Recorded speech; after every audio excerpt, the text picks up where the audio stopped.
दर्शकों नमस्कार, प्रणाम, सुप्रभात, बहुत बहुत स्वागत करते हैं दूरदर्शन के वैदिक खास और लोकप्रिय कार्यक्रम बिहार बिहान में। मैं हूं राकेश।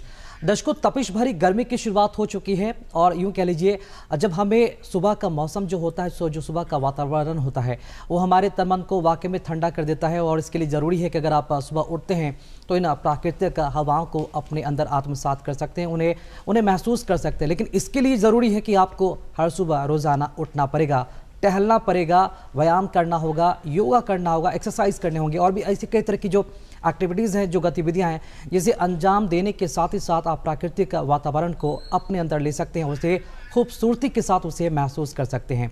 देखिए, इससे होगा क्या कि न सिर्फ आपका जो शारीरिक तरीके से आप स्वस्थ रहेंगे, बल्कि आपकी जो मानसिक और इसी के साथ साथ बौद्धिक क्षमता भी बढ़ेगी। और कहते हैं कि मानसिक और बौद्धिक विकास के लिए हमें तमाम तरह के जो विचार हैं उन्हें पढ़ना चाहिए और उस पर अमल भी करना चाहिए। इससे होगा क्या कि आप न सिर्फ खुद को बल्कि औरों को भी आप इससे प्रोत्साहित कर सकते हैं। तो इसी के साथ देखते हैं आज का विचार क्या है और हमारे महात्माओं ने कहा है, और जो विचार हमारे लिए अनमोल वचन के समान है, जिसके अनुरूप हम चलकर उसे आत्मसात करके औरों के जीवन में और खुद के जीवन में बदलाव ला सकते हैं। देखते हैं आज का अनमोल वचन।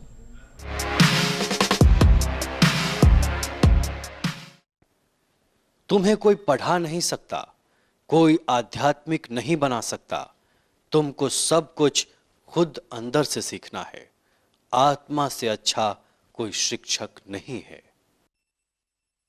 डॉक्टर मृदुल कुमार सैनी जी के बारे में हम आपको बता दें कि होम्योपैथ में ये पहले पीएचडी होल्डर है। Doctor M K. सैनी, बहुत बहुत स्वागत है आपका हमारे खास कार्यक्रम बिहार बिहान में।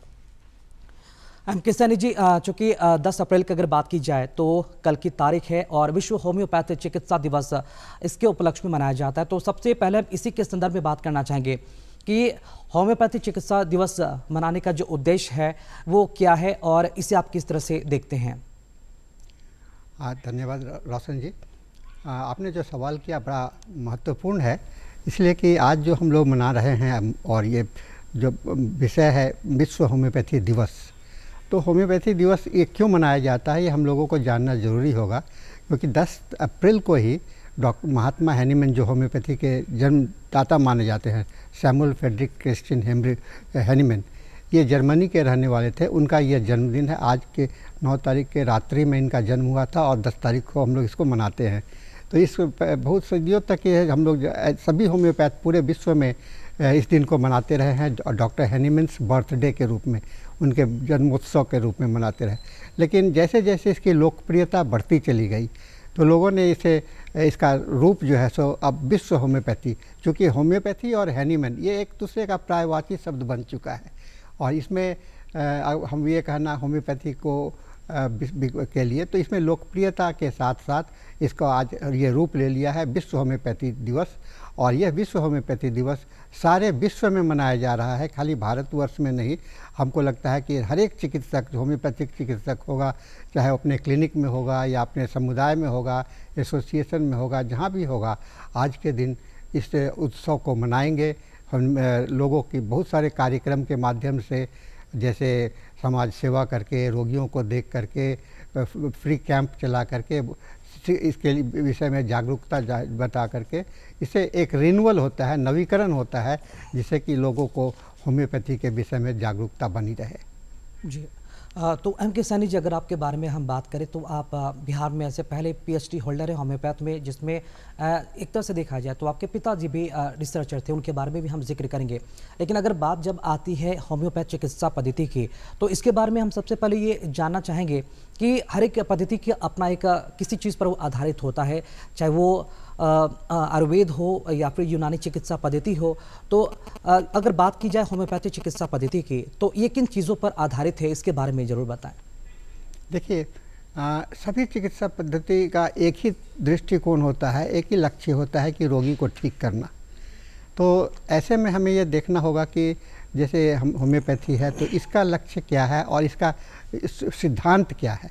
उसी तरह से जैसे आयुर्वेद है, बाकी सभी चिकित्सा पद्धति हैं, सबके अपने अपने सिद्धांत हैं और सिद्धांत के अनुरूप ही काम करता है। सिद्धांत हम अपने बनाते हैं, एक दायरे में होता है और इससे एक अप्रोच को लेकर के चला जाता है जिससे कि चिकित्सा की।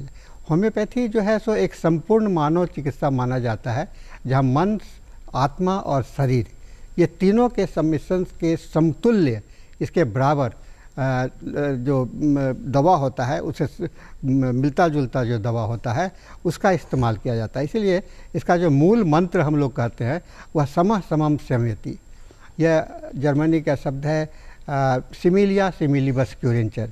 हमारे भारतीय सभ्यता में भी इसे समः समम संयति, हमारे वेद पुराणों में भी इसका जिक्र आया है। तो ये समानता है, समानता के माने समान लक्षणों का आधार पर रोगियों का इलाज करना। ये तो, और समानता किसका, केवल शरीर का नहीं, मन का नहीं, आत्मा का, तीनों के सम्मिश्रण का जो समानता होगा उसके आधार पर हम लोग चिकित्सा करते हैं। रोगी के संपूर्ण अध्ययन करते हैं। अध्ययन करने का मतलब हो गया कि उसके जीवन के विषय में जानने का कोशिश करते हैं, और जान करके उसके समतुल्य जो दवा होगा, उसके बराबर जो होगा, उसी दवा का इस्तेमाल किया जाता है। एक बात और है, हम लोग अलग अलग रोग के लिए अलग रोग दवा नहीं इस्तेमाल करते। एक आदमी के अंदर में कई एक बीमारियां हो सकती हैं, लेकिन यहाँ पर चूँकि संपूर्णता, टोटलिटी की बात करते हैं, तो हम सभी लक्षणों को मिला करके उसके एक समतुल्य दवा का खोज करते हैं। एक प्रक्रिया के तहत यह खोज होता है और इसी दवा का इस्तेमाल होम्योपैथी में किया जाता है। जी, एम.के. सनी जी, ऐसे कई सारे चीज़ें हैं जो चिकित्सा पद्धतियां हैं, चाहे वो आयुर्वेदिक हो या फिर यूनानी हो, एलोपैथ हो, इन सब के बारे में कहा जाता है कि जो एलोपैथ है कई तरह के केमिकल्स से बनते हैं, और यूनानी अगर आयुर्वेदिक के बारे में बात करते हैं तो कई सारी इसमें जो दुर्लभ जड़ी बूटियाँ होती हैं उसमें इस्तेमाल उसमें किया जाता है। अगर होम्योपैथ की अगर बात करते हैं तो इसमें किस तरह की जो कॉम्पोजिशन होते हैं, किस तरह की जो उसमें जो चीज़ें हैं उसके ये दवाएँ निर्मित होती हैं, इसके बारे में ज़रूर बताएं। जिज्ञासा है लोगों को भी कि आखिर होम्योपैथी की जो दवाइयाँ होती हैं किन चीज़ों पर बनती हैं, किन चीज़ों से बनती हैं। देखिए, सभी चिकित्सा पद्धति के लिए जो दवा का स्रोत है, कहाँ से दवा आता है, सभी का जो रूट जो इसको कहते हैं, जहाँ से उद्गम स्थल है, वह प्रकृति है। चाहे वह होम्योपैथी हो, आयुर्वेद हो, यूनानी हो। और प्रकृति में उपलब्ध साधन में आता है आपको जड़ी बूटी आते हैं, पेड़ पौधे आते हैं, मिनरल्स आते हैं, और बहुत सारे जीव जंतु भी आते हैं। तो इन सभी का हम लोगों के अंदर, उन सभी के अंदर में केमिकल है, और उस केमिकल का हर एक रसायन का एक अपना प्रकृति होता है। और उस प्रकृति को जैसे आप इस्तेमाल करेंगे, जैसे मान लीजिए कोई एक छोटा सा कोई जड़ी बूटी है जिसे हम लोग घर में इस्तेमाल करते हैं, तो उसको अगर आप होम्योपैथी तरीके से देना चाहेंगे तो उसका जो दवा का जो निर्माण होगा होम्योपैथी तरीके से होगा। एलोपैथी होगा तो एलोपैथी का एक्सट्रैक्ट करके उसके एल्कोलाइड्स को निकाल के करेंगे। आयुर्वेद होगा तो उसका अलग से तरीका, प्रिपरेशंस, मेथड ऑफ प्रिपरेशंस अलग हो जाता है, लेकिन sources of information, sources of medicine जो है, स्रोत जो है, सो प्रकृति ही होता है। प्लांट किंगडम होता है, वनस्पति होता है, एनिमल किंगडम होते हैं, मिनरल्स किंगडम होते हैं। ये सारे किंगडम से दवा का स्रोत है। और इस तरह से आप देखेंगे आज हमारे होम्योपैथी में करीब करीब 5000 से ज़्यादा कलेक्शंस हैं डिफरेंट सोर्सेस से, जिसमें कि कुछ वनस्पतियाँ भी आते हैं, कुछ जीव जंतु भी आते हैं, जैसे सांप है, उसके भी विष से भी दवा बना है। तो जहाँ पर है वहाँ से। और दवा का जो मूल आधार होता है उसको कहते हैं, दवा का मतलब क्या होता है? दवा का मतलब है कि परिवर्तन लाना। तो दवा परिवर्तन कैसे लाएगा? परिवर्तन लाएगा आपके शरीर में हस्तक्षेप करके, आपके जीवन में हस्तक्षेप करके। तो हस्तक्षेप करने की जो किसी भी सब्सटेंस में जहाँ की हस्तक्षेप करने की क्षमता हो, उसी दवा का तो कहते हैं। मेडिसिन क्या है परिभाषा? मेडिसिन वह औषध सब्सटेंस होता है जो जीवन में परिवर्तन लाने की क्षमता रखता है। परिवर्तन का मतलब, अगर वह बिगड़ गया है तो उसको फिर सुधार देगा, और अगर सुधारा हुआ है, अगर उसको आप गलत ढंग से व्यवहार करेंगे तो उसका आपको गलत परिणाम होगा। तो ये एक अल्टरनेट चेंज करने का जो होता है पद्धति, उसी को हम लोग स्रोत के रूप में देखते हैं। कैसे आप इस्तेमाल करते हो, वही जड़ी बूटी है जिसका कि आप, जैसे हम लोग के यहाँ एक दवा होता है बेलाडोना। तो बेलाडोना एक पौधा है, उसके अर्क से हम लोग दवा बनाए। उसी से अर्क से जो बेलाडोना का ही एक्सट्रैक्ट होता है एट्रोपिन, जो कि एलोपैथी में भी यूज किया जाता है, फिर आयुर्वेद में भी इसी तरह से यूज किया। लेकिन मेथड ऑफ प्रिपरेशन, बनाने का तरीका तीनों का अलग अलग है और अपने ढंग से लोग बनाते हैं, और उसका इस्तेमाल भी लक्षणों अपने सिद्धांत के बनाने के बाद में उसका लक्षण हम लोग होम्योपैथी में करेंगे समानता के आधार पर। उसमें आपको उनका एक अपना प्रिंसिपल है, उसके आधार पर करेंगे किस चीज़ से समानता करें। हम जीवन से, होम्योपैथी में जीवन से बात करते हैं, आयुर्वेद में भी अपना उसका एक सिद्धांत है कि मैं इसके अनुरूप काम करूं। इसी तरह से हर एक चिकित्सा पद्धति अपने अपने सिद्धांत पर काम करता है। जी बिल्कुल। एम.के. सैनी जी, एक लंबा आपका जो एक्सपीरियंस रहा है, अनुभव रहा है, जो कि आपका पूरा करियर ही इसमें गया है। आपके पिताजी की अगर बात करते हैं, डॉक्टर बंधु सहनी, तो वो भी होम्योपैथ चिकित्सक रहे हैं, और उनका रिसर्च, उनके द्वारा जो रिसर्च किया गया, आज भी उन रिसर्च पर जो काम है वो किया जाता है। तो उनके रिसर्च के बारे में ज़रूर बताइए, किस तरह का रिसर्च था और इसकी उपयोगिता आज के ज़माने में किस तरह से जो लोग इसका इस्तेमाल है, होम्योपैथ चिकित्सा पद्धति में इसका जो इस्तेमाल है वो किया जा रहा है, ज़रूर बताएं इसके बारे में। देखिए, होम्योपैथिक दवा के ऊपर में एक बहुत बड़ा प्रश्न चिन्ह लगा रहता है। ये इतनी छोटी छोटी गोलियाँ होती है ना। होम्योपैथी दवा की गोलियां जो है सभी लोग जानते हैं, जो होम्योपैथी दवा का इस्तेमाल किए होंगे अपने जीवन में, तो जानते हैं कि गोली बहुत छोटी होती है। उस छोटी गोली सी मीठी सी होती है, और उस मीठी सी गोली में इतनी बड़ी शक्ति कहाँ से आ जाता है कि रोग में परिवर्तन आ जाए। ये बहुत बड़ा एक सवाल उठता है। तो परिवर्तन और बनाने का तरीका जानेंगे कि मैं बताऊँगा तो आपको लगेगा कि ये कैसे है। तो क्या कहते हैं हम लोग, क्या उसके क्वांटिटी को रिड्यूस करते जाते हैं, घटाते जाते हैं एक रेशियो में, 1:99 के रेशियो में मूल अर्क लेते हैं। मूल अर्क का 1/100वां भाग, फिर उसको मिलाते एक ऐसी स्थिति आती है जहाँ की एक एटम, एक मॉलिक्यूल तक दवा में नहीं रहता है, या कि एनर्जी के फॉर्म में हो जाता है। तो यही सवाल हमारे पिताजी के जहन में भी था कि इतनी सूक्ष्म शक्ति हो जाने के बाद में इस दवा को कैसे रोगी पर इस्तेमाल किया जाए। इसके जो मूल जन्मदाता है डॉक्टर हैनीमैन है, उन्होंने भी इस सवाल को लेकर के इसका उत्तर उन्होंने अपने जो महत्वपूर्ण, जिसे हम लोग होम्योपैथी का एक कहते हैं सोर्स बुक कहते हैं, या जिसको हम लोग बाइबल गीता कहते हैं, तो उसी तरह से होम्योपैथी में ऑर्गेनन ऑफ मेडिसिन्स है। इस ऑर्गेनन ऑफ मेडिसिन्स में डॉक्टर हैनीमैन ने भी इस सवाल को उठाया था, इस दवा का इस्तेमाल कैसे किया जाए। तो उन्होंने कहा कि चूँकि परंपरागत हम लोग दवा को मुंह में लेके खाते हैं, फिर हम लोग नाक से सूंघ के करते हैं, शरीर में लगा कर करते हैं, तो इस तरीके से भी इस्तेमाल भी कर सकते हैं डॉक्टर हैनीमैन ने। लेकिन यह भी कहा इसे हम लोग दूर से भी इस्तेमाल कर सकते हैं सूंघ करके, और इसका सम्मोहन के तरीके से भी इस्तेमाल हो सकता है। ये बड़ा आश्चर्यजनक विषय था। इस पर इन्होंने शोध किया तो इन्होंने देखा कि ये दवा को दूर से भी प्रसारित किया जा सकता है, और इस पर काम चल रहा है। हालांकि इस पर अभी बहुत लोग विश्वास कर रहे हैं, बहुत लोग नहीं कर रहे हैं, लेकिन हम लोगों ने अपने अनुभव में भी देखा उनका, और यह प्रक्रिया जो है, और इसके कारण ये काफ़ी धीरे धीरे लोकप्रिय होता जा रहा है। क्योंकि ये जब आप मूल कहानी जानेंगे, मूल इतिहास जानेंगे, तो इस पर लगेगा कि ना ये तो बड़ा इसके लॉजिकली फिट करता है, और प्रैक्टिकल वे में भी हम लोगों ने इसे अपने आम प्रैक्टिस में, क्लिनिक प्रैक्टिस में देखते हैं। तो इसी के लिए वो काफ़ी रहे, और उनका पूरा जीवन होम्योपैथी में बीता। मैं भी चूँकि बचपन से होम्योपैथी के साथ में रहा, तो मैं भी कहूँगा कि मेरा जीवन भी शुरू हुआ होम्योपैथी के साथ में ही। मैं होम्योपैथी के साथ ही खेला, होम्योपैथी के साथ ही पढ़ा और आगे बढ़ा हो इसमें। जी एम.के. सैनी जी, ये मेरी अपनी बात भी है कि बचपन में मैं भी जब साबूदाना जैसी दिखने वाली छोटी छोटी गोलियों को देखता था, तो मुझे समझ में नहीं आता था कि ये किस तरह की दवाइयाँ हैं। लेकिन जब जैसे जैसे मैं बड़ा होता गया, उन चीज़ों का इस्तेमाल भी मैंने किया अपने जीवन में कई बार, तो मुझे लगा कि ये होम्योपैथी की गोली वाकई में कमाल की है, जो छोटे छोटे साबूदाना जैसी गोली जैसे दिखती है, और उसका स्वाद बहुत ही मीठा होता है, और उसके अपने कई सारे फ़ायदे भी हैं। रुकेंगे एक छोटे से अंतराल के लिए, लौटेंगे जल्द, और होम्योपैथ को लेकर और भी कई सारी ऐसी बातें हैं जो जानना हम सब के लिए बहुत ज़रूरी है। लौटेंगे जल्द, बने रहें बिहार बिहान के साथ।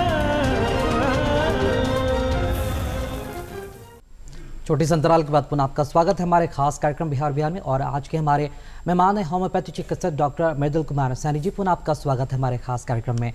मृदुल कुमार सैनी जी, होम्योपैथी चिकित्सा पद्धति को लेकर बातें हो रही है।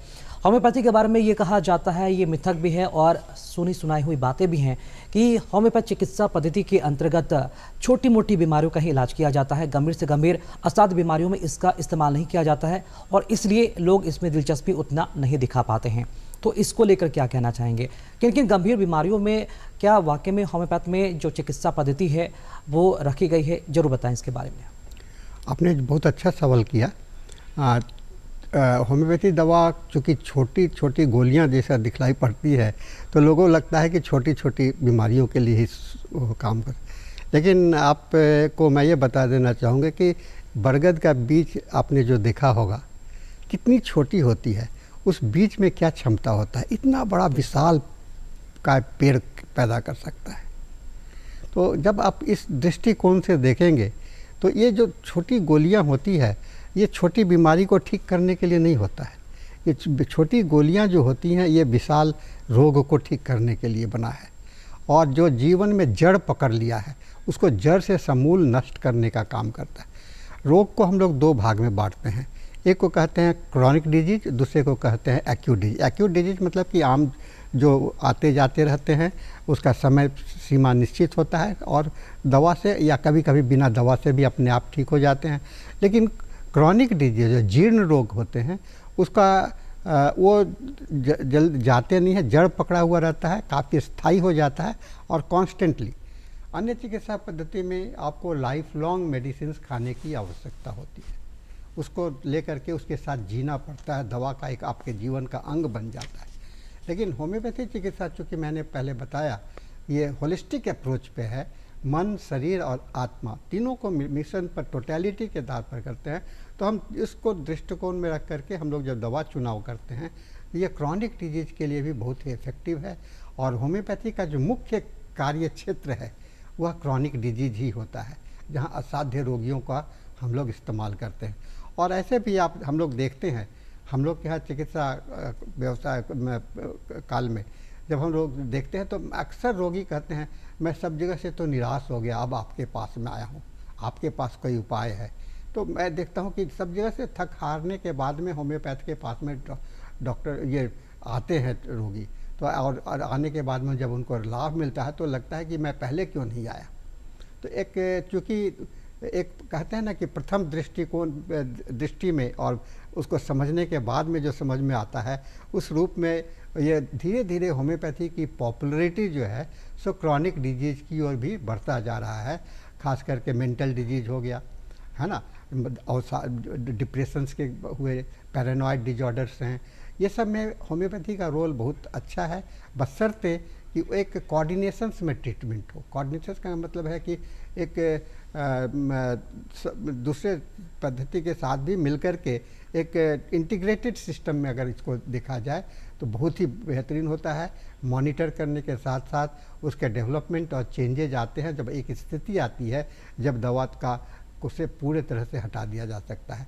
और मैं देख रहा हूँ कि हम लोग ज़्यादातर हम लोगों का और मैं मुख्यतः सभी होम्योपैथिक चिकित्सक का स्पेशलाइजेशंस जो है सो असाध्य रोगों के लिए ही है। एक्यूट डिजीज में इलाज कर लेना बहुत बड़ी बात नहीं होती है, सभी के लिए आसान होता है, क्योंकि मैं देखता हूँ कि बहुत समय में तो उनमें दवा नहीं भी दो तो ठीक हो जाता है, तो दवा देने की आवश्यकता नहीं। तो हमें तो ये भी समझना पड़ेगा कि कहाँ दवा देना है कहाँ नहीं देना है, ये भी रखना पड़ता है। हम लोग बहुत सारे रोगी को कहते हैं नहीं तुम खाली आज दिन का उपवास कर लो, देखो तुम्हारा पेट ठीक हो जाता है। तो इसमें हम दवा दे करके और भी नुकसान ही करेंगे ना। लेकिन होम्योपैथी दवा वहाँ देने का ज़रूरत होता है जहाँ की अब अपने आप से ठीक नहीं हो सकता है और असाध्य रोग अपने आप से नहीं ठीक हो सकते हैं, तो वहाँ पर इंटरवेंशन मेडिसिन का ज़रूरत होता है और हमारा होम्योपैथी उसके लिए बहुत ही कारगर है। जी डॉक्टर साहब, हम ये देखते हैं कि किसी भी दवा का अगर हम सेवन करते हैं, चाहे वो कोई भी चिकित्सा पद्धति का हो, तो दवा सेवन करने के साथ साथ कुछ नियम शर्तें भी होती है, कुछ चीज़ों का परहेज भी करना पड़ता है। होम्योपैथी चिकित्सा पद्धति के अनुसार इसमें किस तरह के नियम और शर्तें, अगर उसकी दवाइयों का अगर आप सेवन कर रहे हैं, अगर कोई बीमारी है आपके अंदर, तो किस तरह के नियम और शर्तें रहना चाहिए? देखिए, नियम शक्ति के विषय में बहुत सारी भ्रांतियाँ होम्योपैथी में फैला हुआ है। कहते हैं कि इतनी छोटी गोली है और ये आपको इससे ख़राब हो जाएगा, उससे ख़राब हो जाएगा, पान मत खाओ, जर्दा मत खाओ, ज़्यादा खट्टा मत खाओ, ये नहीं खाओ। लेकिन ये सब भ्रांतियाँ हैं, क्योंकि इतना जो एनर्जी फॉर्म में मेडिसिन हो, ऊर्जा के रूप में जिसका दवा हो, वह इस सब भौतिक चीज़ से कैसे ख़त्म होगा? ख़त्म नहीं हो सकता। लेकिन हाँ, परहेज जो कहा आपने कहा, एक बहुत ही अहम विषय है आज के समय में, लाइफ स्टाइल। हमारे जीवन शैली अगर आप ठीक नहीं करोगे तो आप चाहे किस भी रोग के हो, ठीक तो थोड़ा सा अच्छा महसूस होगा लेकिन फिर से वापस आ जाएगा। जो बनाए हुए अवस्था, जो बीमारी को बनाए रखने का जो कारण है, उस कारण को जो आप हटा सकते हो और रोगी को समझा करके, इसलिए हम लोग कहते हैं दवा अकेले काम नहीं करता है। दवा को काम करने के लिए उसकी मानसिकता भी रोगी में बनानी पड़ती है। तो डॉक्टर, हम लोग का काम क्या होता है, जो हम लोग कहते हैं आप दिनचर्या को आप एक सामान्य कीजिए, नॉर्मलाइज कीजिए, यही हमारा परहेज होता है। अपने लाइफ स्टाइल में थोड़ा सा म्यूजिक का भी जोड़ कीजिए, थोड़ा सा योगा किया कीजिए, ऐसे करके हम लोगों ने इसको किया। और इसको कहते हैं आपको साथ साथ में जो है जैसे कहते हैं ना पथ की ज़रूरत होती है, तो यही पथ्य है। आप अपने जीवन शैली को सुधार लीजिए, खान पान को दुरुस्त कर लीजिए। अगर मन बहुत चटपटा खाने का होता है तो वो खा तो लीजिए, लेकिन उसको बैलेंस करने के लिए भी आप थोड़ा सा फलाहार किया कीजिए, फल खाइए, कंदमूल खाइए, स्प्राउटेड फ्रूट्स खाइए। तो ये बैलेंस करने का ज़रूरत है और हम लोग यही बैलेंस करना सिखाते हैं। कोई कहते हैं कि मैं तो ये पिज़्ज़ा और बर्गर खाना मुझे बहुत अच्छा लगता है। मैं बोला खाइए, मैं मना नहीं करता हूँ, लेकिन मना उसको पचाने के लिए और उसका जो सही अति है आपको शरीर में एडजस्ट करने के लिए भी आपका उसका काउंटर पार्ट देना होगा। थोड़ा सा उसके साथ में आप सलाद ले लीजिए, उसमें थोड़ा सा ये स्प्राउट्स बढ़ा लीजिए। आप खाने का जो ड्यूरेशन सेट टाइम है उसको मेंटेन कर लीजिए। हम अक्सर महिलाओं को देखते हैं और खास करके हमारे भारतीय समाज में महिलाएं सारा घर का काम कर लेंगी और करने के बाद में उनका नाश्ता करने का समय क्या होता है, जब सभी लोग चले गए अपने काम, बच्चे स्कूल चले गए, हस्बैंड चले गए, ऑफिस चले गए, तो 12 से 1 बजे ये घर घर की कहानी, फर्स्ट हाँ घर घर की कहानी है, 12 से 1 बजे। अब उस महिला को अगर हम ये कहते हैं, वो कहते मैं उनसे पूछता हूँ कि आप 12 से 1 बजे खाती हैं तो ठीक है, और लेकिन फिर रात को खाती हैं 10 बजे, 10 बजे से के आसपास में खा ही लेती हैं, तो फिर 12 से 10 बजे रात से लेकर के 12 बजे तो रोज़ आप उपवास कर रही हैं। तो आप कैसे उम्मीद करती हैं कि आपका शरीर में गैस नहीं बने, ये नहीं बने। मैं कहा कि सवेरे उठ करके सबसे पहले भगवान के प्रणाम करो और प्रणाम करके कुछ मुंह में भी प्रसाद ले लिया कीजिए। तो ये एक लाइफ स्टाइल सुधारना बहुत ज़रूरी होता है। जो मैं कहता हूँ कि सबसे जो परहेज की बात है वह है लाइफ स्टाइल को नियमित करना, रेगुलराइज करना और प्रकृति के साथ में चलना, क्योंकि प्रकृति से दूर जितने हो जाइएगा उतना आपके शरीर में रोग बना रहेगा।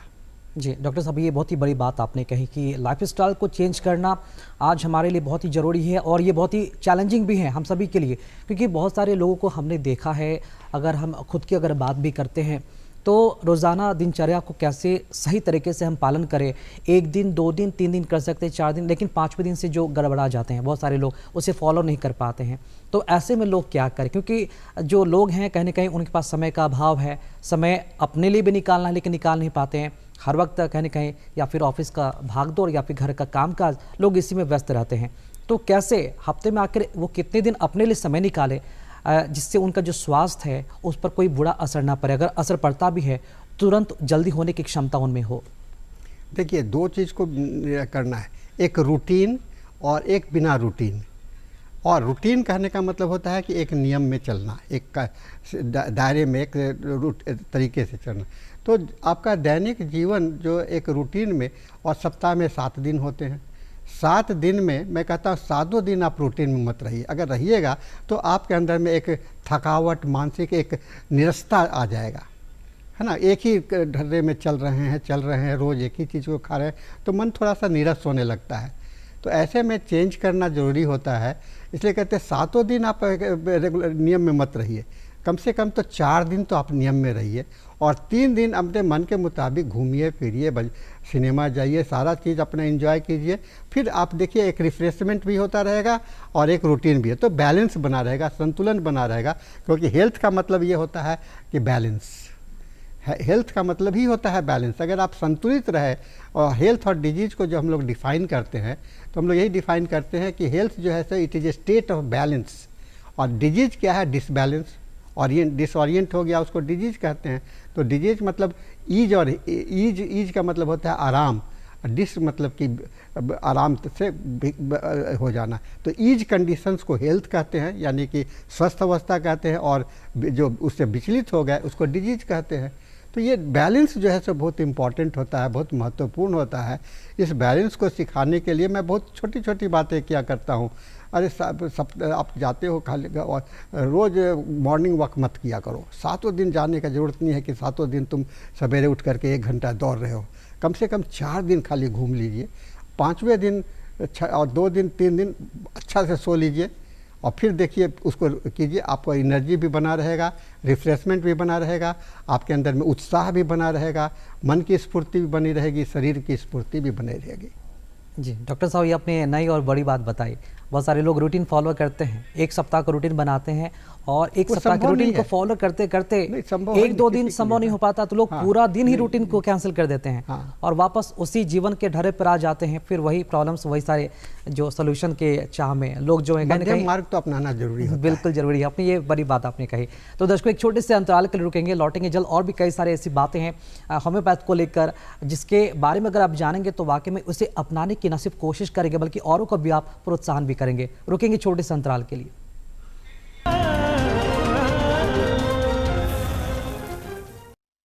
छोटे से अंतराल के बाद पुनः आपका स्वागत है हमारे खास कार्यक्रम बिहार बिहार में। और आज के हमारे मेहमान हैं प्रोफेसर डॉक्टर M.K. सैनी, मृदुल कुमार सैनी जी, जो कि होम्योपैथी चिकित्सा पद्धति से जुड़े हुए हैं। और इसी के साथ साथ इनके नाम की एक बड़ी उपलब्धि है कि ये होम्योपैथ में पहले बिहार में PhD होल्डर हैं। कई तरह की बातें हुई M.K. सैनी जी होम्योपैथी चिकित्सा पद्धति को लेकर। अगर आपके बारे में, आपके विषय में अगर हम बात करें तो बिहार में कहाँ से आप बिलोंग करते हैं? आपके अगर शुरुआती परीक्षा, अगर शिक्षा दीक्षा की बात की जाए तो इसके बारे में जरूर बताएं। होम्योपैथ का जो सफ़र है, इसकी शुरुआत कैसे हुई, इसके बारे में जरूर बताएं। मेरा होम्योपैथिक सफ़र जो है जीवन का, मैं समझता हूँ कि मेरे जन्म के साथ में है। ऐसे मेरा नेटिव प्लेस जो पैतृक स्थान है कहा जाता है, ये दरभंगा है। वहाँ के बिरौल सुपौल है ग्राम, वहीं पर मैं वहाँ पर जन्म वहाँ लिया नहीं। पिताजी चूँकि जॉब में थे तो उन्होंने, और उनके ट्रांसफ़र होने के साथ अलग अलग जगहों पर हमारा बदलते रहे। लेकिन मुख्यतः हम पिताजी का जो समय था वो झारखंड जो पहले कहलाता था, आजकल अब पहले छोटा नागपुर कहलाता था, तो वहाँ पर रांची, मांडर और हजारीबाग रहा। बचपना मेरा वहाँ पर बीता और वहाँ पर मैंने देखा पिताजी रोगी को देखा करते थे तो घर के सामने में काफ़ी भीड़ लगा रहता था। और मेरे पिताजी के पास में किताबों का बहुत सारा लाइब्रेरी था जो आज भी मेरे पास में है और बहुत बड़ा लाइब्रेरी का मेरे उनके धरोहर के रूप में भी मिला है और मैं उसे बहुत अच्छा से विकसित भी किया हूँ।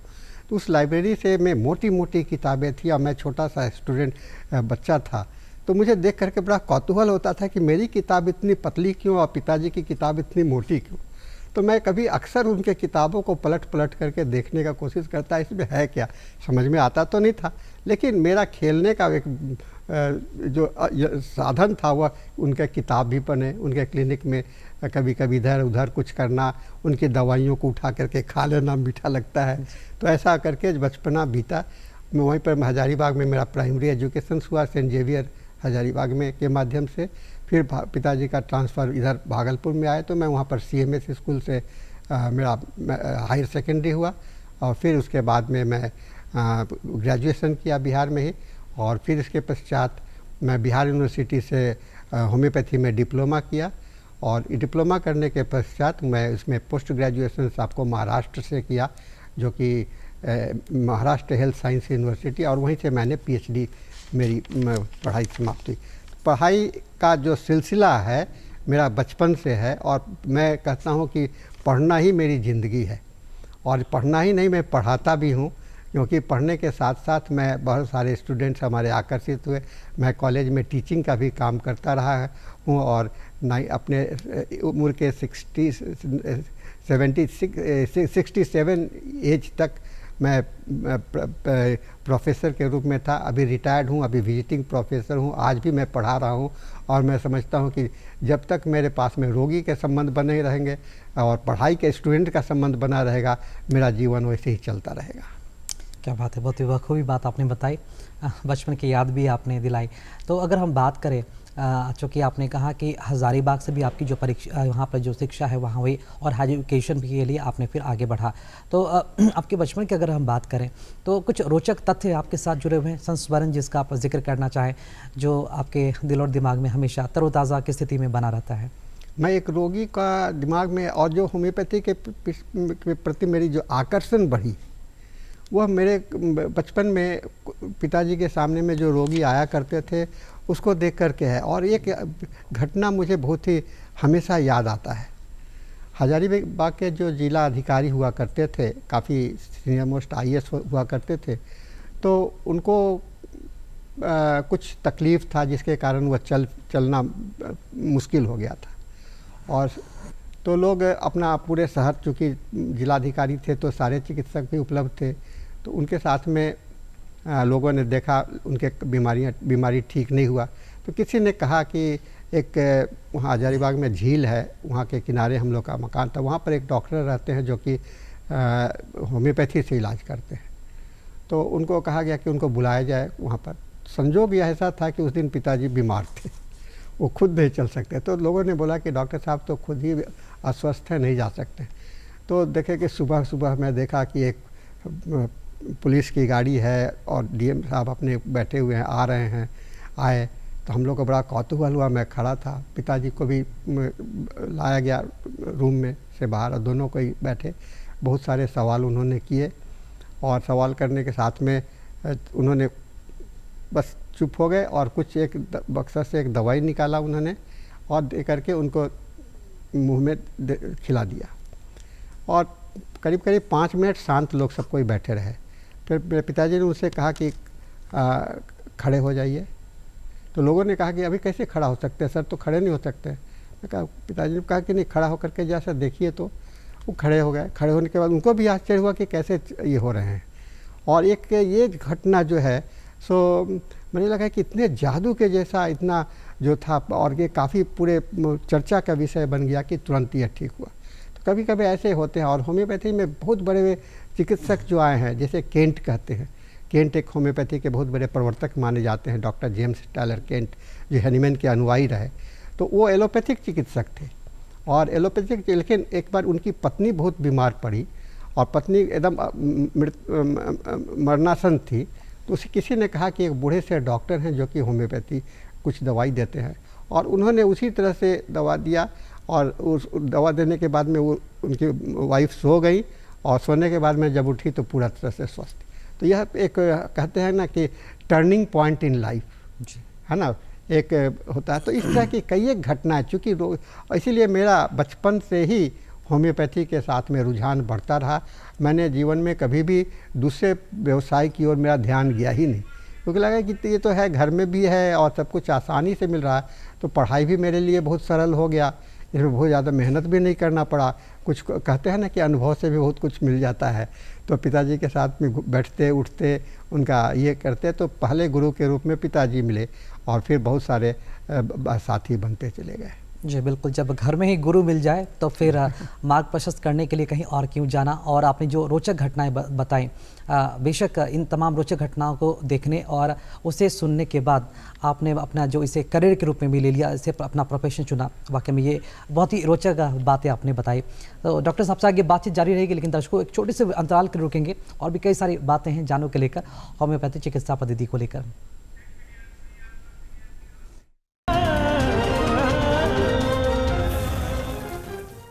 छोटी सी अंतराल के बाद पुनः आपका स्वागत है हमारे खास कार्यक्रम बिहार बिहान में। और आज के हमारे मेहमान हैं बिहार बिहान में प्रोफेसर डॉक्टर मृदुल कुमार सैनी जी, जो कि होम्योपैथी चिकित्सा पद्धति से जुड़े हुए हैं। डॉक्टर साहब, कई तरह की बातें आपने बताई, अपने लाइफ से जुड़ी हुई, अपने जीवन से जुड़ी हुई। अगर हम बात करें होम्योपैथी चिकित्सा पद्धति को लेकर, तो एज ए करियर के रूप में अगर इसे देखा जाए तो युवाओं को लेकर इसमें कितना बड़ा जो करियर है वो होता है। रोज़गार की अगर दृष्टि से देखा जाए तो इसके जो रास्ते हैं कितने खुले हुए हैं, रोज़गार को लेकर भी ज़रूर बताएं। और युवा अगर इसमें अपना करियर बनाते हैं तो उनके लिए क्या कुछ आप कहना चाहेंगे? जब मेडिकल प्रोफेशंस में लोग रुचि रखते हैं, खास करके आजकल इस पर रुझान ज़्यादा है, तो लोग का जो पहला जो आता है आकर्षण होता है MBBS की बात होती है। लेकिन इसके साथ ही पैरेलल मैं कहूँगा कि समतुल्य चिकित्सा पद्धति जो मान्यता प्राप्त है वो एलोपैथी में MBBS है और होम्योपैथी में BHMS, दोनों स्नातक स्तर का है और दोनों का जो इक्विवेलेंट कोर्स माना जाता है। तो होम्योपैथी में ISC बायोलॉजी के साथ 10+2 के बाद में आप स्नातक कोर्स BHMS को ज्वाइन कर सकते हैं और BHMS को ज्वाइन करने के बाद में ये 5.5 साल का कोर्स होता है। इसके बाद में आगे और अध्ययन करना चाहते हैं तो आप पोस्ट ग्रेजुएशन MD का कोर्स कर सकते हैं और MD 3 साल का कोर्स अभी उपलब्ध है। और इसके बाद में अगर आप और रिसर्च इस सब में जाना चाहते हैं तो PhD कर सकते हैं। PhD भी 3 साल का होता है। तो इस तरह से निरंतर पढ़ाई का दायरा बना रहता है। लेकिन इसके दौरान में आप इसमें किसी भी कैरियर को अडॉप्ट कर सकते हैं अपने जीवन से, अपने रुचि के हिसाब से। जैसे अधिकांश लोग इसे प्रैक्टिस के रूप में इस्तेमाल करते हैं, तो प्रैक्टिस के 2 स्रोत आपके मिल सकते हैं। एक प्राइवेट क्लिनिक करना, वो बहुत आसानी से किया जा सकता है और बहुत कम लागत में भी होता है। फिर दूसरा होता है सरकारी सेवा में चिकित्सक हो जाना, जो कि आजकल सरकार के द्वारा बहुत सारे चिकित्सा पदाधिकारियों का होम्योपैथी में नियुक्ति हो रहा है। तो लोगों का रुझान उधर भी है, यानी कि इम्पॉर्टेंस इसके बढ़ते चले जा रहे हैं कैरियर के। और कैरियर के दृष्टिकोण से होम्योपैथी एक आकर्षण का विषय भी बन जाता है। कुछ लोग सोचते हैं कि पढ़ना बहुत आसान है क्योंकि इसमें छोटी छोटी गोलियां, ज़्यादा मेहनत नहीं करना पड़ूंगा। मैं कहता नहीं, ऐसी बात नहीं है। इसमें अध्ययन तो बहुत ही गहन होता है। छोटी सी गोली को खोजने के लिए आपको हजारों हजार लक्षण वाले 5000 दवाओं का दिमाग में रखना बहुत छोटी सी बात नहीं है। बहुत आपका जो इमेजिनेशन है बहुत विस्तृत होना चाहिए। जिसमें पढ़ने की इच्छा हो तो वह लोग ज़रूर इसको होम्योपैथी कैरियर को अपनाएं। इसमें आपको इंटरनल सेटिस्फैक्शंस भी मिलेगा क्योंकि पढ़ते रहना, सीखते रहना आपको सेटिस्फैक्शन देते रहता है, संतुष्ट करते रहता है। तो आप इसके साथ में अगर आप चाहते हैं कि शिक्षा में जाएं तो बहुत सारे होम्योपैथिक कॉलेजेज हैं जहां लेक्चरर, रीडर, प्रोफेसर, फिर रिसर्च का भी अपॉर्चुनिटी है। इसके साथ में आपका इसका इंडस्ट्रियल एरिया में जाना चाहते हैं तो फार्मेसी भी खोल सकते हैं। छोटा सा फार्मेसी से लेकर के एक बड़ा दवा निर्माता भी बन सकते हैं। फिर इसके अंदर में पब्लिकेशंस, लिटरेचर राइटिंग्स के भी बहुत सारे कैरियर हैं। बहुत सारे किताब, मैं भी बहुत सारी किताब मेरी भी हैं जो कि पब्लिशर्स के माध्यम से पब्लिश हो रहे हैं। तो इस तरह से बहुत ही वाइड स्प्रेड कैरियर है। आजकल तो मैं देख रहा हूँ कि बड़े बड़े हॉस्पिटल में भी होम्योपैथिक चिकित्सकों को एम्प्लॉयमेंट मिल रहा है। जो एलोपैथिक हॉस्पिटल में भी होम्योपैथिक डॉक्टर का बहाली हो रहा है। हमारे पटना एम्स में भी आप देख रहा हूँ कि वहाँ भी एक होम्योपैथिक डिपार्टमेंट है। तो सभी जगह पर होम्योपैथिक डिपार्टमेंट को जोड़ा गया है और मैं समझता हूँ कि इंटीग्रेशंस के दृष्टिकोण से भी पूरे भारतवर्ष के लिए एक बहुत ही महत्वपूर्ण कदम होगा, जबकि हम लोग एक साथ एक ही छत के नीचे में सारे सभी पद्धति के जिसको जहाँ से लाभ होना हो। मुख्य तो होता है ना कि लाभ कहाँ से मिलता है, तो जिसमें स्पेशलिटीज हो। होम्योपैथी का स्पेशलिटीज अपना है, सीमा अपना है। एलोपैथी का अपना सीमा है, अपना दायरा है। आयुर्वेद का हर एक का अपना अपना सीमा है। तो सीमा और दायरे को अंदर में आप बहुत बड़ा पोटेंशियलिटी है। और इसमें मैं कहता हूँ कि अगर कैरियर में आना हो तो प्रोफेशनलिज्म होनी चाहिए, उस पर आपका ध्यान होना चाहिए, केंद्रित होना चाहिए, ऑनेस्टी होनी चाहिए। निश्चित रूप से हर एक लोग अपने कैरियर में राइज करेंगे। जी केसनी जी, जैसा कि आपने बताया कि ये काफ़ी महत्वपूर्ण बातें हैं। जो यूथ MBBS करना चाहते हैं, एलोपैथी के डॉक्टर बनना चाहते हैं, लेकिन उन्हीं में अगर मेडिकल करियर में अपना होम्योपैथ में भी अपना जो करियर बनाना चाहते हो तो उनके लिए ये बहुत ही बड़ा स्कोप हो सकता है। डॉक्टर साहब, इसके अलावा आपने विदेशों में भी आपने भ्रमण किया है, कई सारे जो सेमिनार हैं वो अटेंड किए हैं, वहाँ का क्या अनुभव रहा है आपका, जरूर बताएंगे। चिकित्सा विज्ञान में कहा जाता है और यह हमारे होम्योपैथी में भी लागू होता है सभी जगह पर, एक निरंतर अध्ययन का एरिया है। माने ऐसा नहीं है कि मैं ग्रेजुएट हो गया तो अब पढ़ने की ज़रूरत नहीं हो गई, पोस्ट ग्रेजुएट कर लिया तो आगे पढ़ने की ज़रूरत नहीं है। ये प्रतिदिन पढ़ने की आवश्यकता होती है, क्योंकि जितना नया रोगी आएंगे, मैं कहता हूँ कि हर एक रोगी आपके लिए एक नया अनुभव है, क्योंकि हर एक व्यक्ति एक दूसरे से भिन्न होते हैं। और इसलिए साइंस, मेडिकल साइंस कभी भी कंप्लीट नहीं माना गया है। आप जो मैं अपने समय में जो एनाटॉमी की किताब पढ़ता था वो ग्रे का इतना छोटा पतला हुआ करता था, आज देख रहे हैं कि वही लड़के जो पढ़ रहे हैं वो इतनी मोटी हो गई। क्यों? क्योंकि अनुभव ये उसके अंदर में इन्फॉर्मेशंस बढ़ते जा रहे हैं। तो दिन पर दिन मेडिकल साइंस में चेंजेज आ रहे हैं और यह कभी एंड नहीं हो, कभी समाप्त नहीं होगा, ये बनता रहेगा। तो निरंतर अध्ययन है और इसी अध्ययन के क्रम में हम लोग समय समय जगह जगह पर सभाएं होता है, साइंटिफिक सेमिनार आयोजित किए जाते हैं। तो हमें भी आदत है पढ़ने की, मैं निरंतर पढ़ता रहता हूँ और इस सभा गोष्ठियों में भाग लेता हूँ। भारतवर्ष के करीब करीब हर एक जगह पर मैंने काफ़ी सेमिनार्स में, नेशनल इंटरनेशनल सेमिनार में, और इसी के तहत मैं विदेशों में भी गया। और विदेशों में जैसे पेरिस में जाने के बाद मैंने वहाँ पर अपना पेपर, रिसर्च पेपर को पढ़ा था, काफ़ी सराहा गया। फिर ब्राज़ील में भी मैंने इसको पढ़ा हूँ, देखा हूँ। और फिर मॉस्को में भी कई एक बाहर के, बांग्लादेश, श्रीलंका, ये सारे नेबरिंग कंट्रीज़ तो हैं ही अपने, नेपाल। तो इसके मैं आपको यूरोपियन कंट्रीज़ में, मैं जर्मनी में भी गया हूँ, जहाँ डॉक्टर हेनीमैन का जन्म स्थल है, वो वहाँ पर भी मैं जा कर के देखा हूँ और वहाँ पर अपने सेमिनार भी प्रेजेंट किए। शेयरिंग मेन है कि आप जितना भी एक दूसरे से इंटरैक्टिव डिबेट करेंगे, बात करेंगे, तो आपका भी अनुभव बढ़ेगा, उनका भी होगा। तो साझा इसको कोऑर्डिनेटेड और साझा एजुकेशन के शिक्षा कहलाता है। इसके तहत ये, और मैं सभी चिकित्सकों को सलाह भी देता हूँ कि तुम कम से कम कुछ सेमिनार ज़रूर अटेंड किया करो। अभी अगर अपने दायरे में, अपने कैपेसिटी के हिसाब से देश में विदेश में भ्रमण करते रहो, तो आपको और भी इसके नए नए है। क्योंकि हमेशा कभी भी अध्ययन, हम मरते दम तक हमें पढ़ना है और नहीं पढ़ेंगे तो मेरा रुकावट हो जाएगा। आप कितने, अब देखिए हमारे समय में थी जो लेबोरेटरीज इन्वेस्टिगेशंस था और आज का जो लेबोरेटरी इन्वेस्टिगेशंस है, अगर मैं अपडेटेड नहीं रहूँगा तो मैं तो आउटडेटेड डॉक्टर कहलाऊँगा। जी बिल्कुल। इसलिए एजुकेशन बहुत इंपॉर्टेंट है और इसके लिए कंटिन्यूड, इसीलिए कहा गया एजुकेशन सिस्टम को कंटिन्यूड मेडिकल, निरंतर चिकित्सा अध्ययन शिक्षण होता है ये। जी बिल्कुल। एम के सैनी जी, कई सारे महत्वपूर्ण पदों पर आप रह चुके हैं, एजुकेशन कमेटी के फॉर्मर चेयरमैन भी रह चुके हैं, स्कॉलर हैं, कई महत्वपूर्ण पदों पर अभी भी हैं। तो अगर हम बात की जाए होम्योपैथी चिकित्सा पद्धति, जैसा कि आपने बताया कि आप शुरू से ही इसमें लगे रहे हैं, तो जब आपने इसकी शुरुआत की थी और अब ये कितना बड़ा जो परिवर्तन है होम्योपैथी जगत में आया है, आप क्या देख पाते हैं? मैं अपने अगर सब शुरू के समय में देखूं, मेरे समय में नौकरी का कोई सोचता नहीं था। लोग सोचते थे कि पढ़ेंगे और अपना क्लिनिक करेंगे। आज तो इसके साथ में, आज तो इतने सारे अपॉर्चुनिटी बढ़ गए हैं आपके पास में। ऐसा नहीं है कि अगर आप क्लिनिक नहीं खोल सकते हैं तो आप होम्योपैथी नहीं प्रैक्टिस कर सकते। आपके पास में कैरियर का तो एक पूरा बहुत बड़ा रास्ता खुला हुआ है। सबसे बड़ा तो मैं देख रहा हूँ चेंजेज।